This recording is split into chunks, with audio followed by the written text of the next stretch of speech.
UP bar association के चुनाव बिगुल बजते ही फतेहपुर जिले के जिला बार एसोसिएशन में चुनाव के प्रचार प्रसार को लेकर अधिवक्ताओं में होड़ लगी है।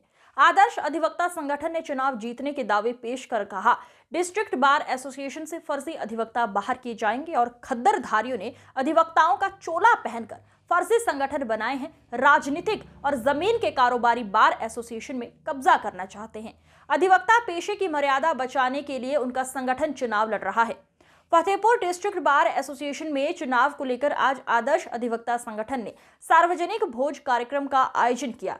आदर्श अधिवक्ता संगठन के अध्यक्ष पद के उम्मीदवार मणिप्रकाश दुबे ने अधिवक्ताओं को अपने पक्ष में वोट करने की अपील करने के दौरान मीडिया से मुखातिब होते हुए कहा, इस बार चुनाव में फर्जी अधिवक्ताओं की एक फौज चुनाव प्रभावित करना चाहती है, जिसे बाहर किया जाएगा।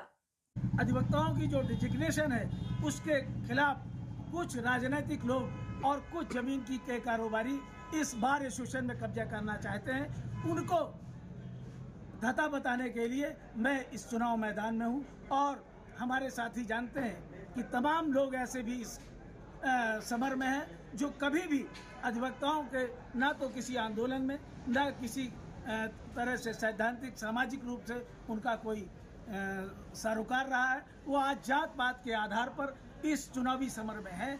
उनके खिलाफ भी एक आवाज़ हमारा अधिवक्ता साथी बना है। मैं आपको और बता दूं कि 4 ऑर्गेनाइजेशन इस चुनाव में हैं। चारों ऑर्गेनाइजेशन में कोई भी ऐसी ऑर्गेनाइजेशन नहीं है जिसने अपनी पूरी कारकर्णी बना पाई हो। हमारी कारकर्णी ऐसी है जिसमें जाति धर्म के सभी लोग हैं और पूरी एग्जीक्यूटिव प्रेसिडेंट से लेकर सामान्य मेंबर तक के लिए हम लोग चुनाव लड़ रहे हैं। और मैं एक आवाज़ बनना चाहता हूं अपने अधिवक्ता साथियों की। यदि अधिवक्ताओं के साथ अत्याचार होगा तो वहां पर मणिप्रकाश दुबे खड़ा मिलेगा, उसकी एग्जीक्यूटिव खड़ी मिलेगी। और यही आवाज़ बन करके मैं आप सबके माध्यम से सामान्य अधिवक्ताओं तक की आवाज़ पहुंचाना चाहता हूं। यदि 34 वर्षों में मैंने अधिवक्ताओं की सेवा की हो और कुछ लोग जो जात पात के आधार पर इस चुनावी समर में निकलना चाहते हैं तो उनके लिए मुंह पे जवाब देने की जरूरत है। क्या रणनीति होगी? आप अध्यक्ष पद के लिए चुनाव लड़ रहे हैं, किया होगा क्या मुख्य समस्याओं को? सबसे पहली बात तो ये है कि अधिवक्ता साथियों के बैठने का जो परिसर है उसकी सफाई, उसकी विद्युतीकरण, उसमें सबसे बड़ी बात है जैसे महिला अधिवक्ता हमारे यहाँ हैं या धात्री जो हमारे यहाँ क्लाइंट्स आती हैं उनके लिए कोई ऐसी जगह नहीं है जहाँ सिक्योरिटी से पर्दे में वो अपने बच्चों के लिए वो स्तनपान करा सकें। या महिला जो हमारे क्लाइंट्स हैं उन क्लाइंट्स के लिए यदि हमारी कोई महिला अधिवक्ता अलग से बात करना चाहती हैं तो वो महिला अधिवक्ता भी बैठ करके कंसल्टेशन कर सकें। उसके लिए प्लस अधिवक्ताओं के ऊपर जो अत्याचार हो रहे हैं उसको रोकने के लिए आक्रामक रूप से हम लोग काम करेंगे।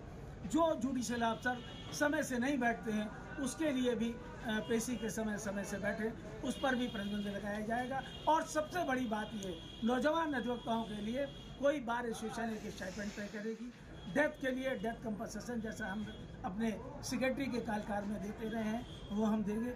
इंजर्ड अधिवक्ताओं के लिए स्वास्थ्य के लिए हम कोई व्यवस्था करना चाहते हैं। और लाइब्रेरी की जो स्थिति है वो बहुत बदतर हमारे डिस्ट्रिक्ट बार एसोसिएशन की है। लाइब्रेरी की स्थिति को भी हम ठीक करना चाहते हैं। एक पूरा हमारा प्लान है कि हम 365 दिन के कार्यकाल में अधिवक्ता साथियों के साथ काम क्या करेंगे, उसके लिए हमने 60 में आपके लिए दी। ठीक, धन्यवाद।